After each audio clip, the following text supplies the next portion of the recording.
అందరికీ నమస్కారం.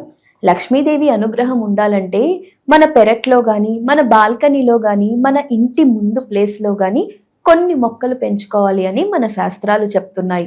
అవేంటో తెలుసా? మొట్టమొదటిగా అందరికీ తెలిసిన మొక్క తులసి మొక్క. తులసి మొక్కని మనం ఎంత పవిత్రంగా పూజిస్తామో కదా! మొదట తులసి మొక్కని ప్రార్థించాలి. రెండవదొచ్చేసి కలబంద. కలబంద ఏంటి? కలబంద ఎందుకు పెట్టుకోవాలి అని అనుమానం రావచ్చు మీకు. కలబంద మన ఇంట్లో ఉన్న నెగిటివ్ ఎనర్జీని తీసేసి పాజిటివ్ ఎనర్జీని పెంచుతుందన్నమాట. అందుకని కలబంద మొక్కను పెట్టుకోవాలి. ఇక మూడవది వచ్చేసి మనీ ప్లాంట్. అందరికీ తెలుసు కదా, మనీ ప్లాంట్ చక్కగా ఇంట్లో పెంచుకుంటూ ఉంటారు. గుమ్మం దగ్గర పెట్టుకుంటారు, వంటింట్లో పెట్టుకుంటారు, చక్కగా హాల్లో పెట్టుకుంటారు కదా. మనీ ప్లాంట్ని కూడా పెంచుకోవచ్చు. కానీ కొంత అపోహలు మాత్రం ఉన్నాయండోయ్. కొంతమందికి మనీ ప్లాంట్ వేరే వాళ్ళ ఇంటి నుండి దొంగిలించుకుని తెచ్చుకున్నదే పెట్టుకోవాలి అని ఈ మధ్య ప్రచారంలో జరుగుతోంది. అది చాలా తప్పు. నీ కష్టంతో నువ్వు వెళ్ళి నర్సరీకి వెళ్ళి ఒక మొక్క కొనుక్కుని తెచ్చుకుని దాన్ని చక్కగా పెంచుకో.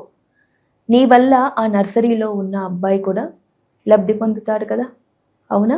వేరే వాళ్ళ ఇంట్లో మొక్క తెచ్చుకుని పెంచుకోవడం ఎందుకు చెప్పండి? చక్కగా ఒక 10 రూపాయలు ఇచ్చి, 10 రూపాయలకి ఈ రోజుల్లో మొక్కలు దొరకవు. నేను ఉదాహరణకి చెప్తున్నా.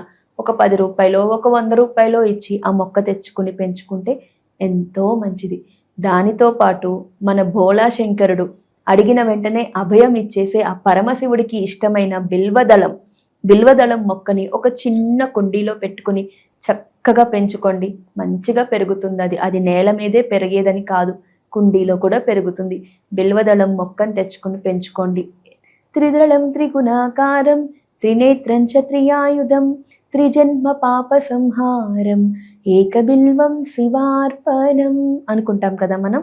చక్కగా ఆ బిల్వదళం ఇంట్లో పెంచుకుని ఆ మొక్కని కొంచెం పెరిగిన తర్వాత ప్రతిరోజు శివుడికి ఒక బిల్వదళం పెట్టండి. ఎంత పుణ్యమో కదా.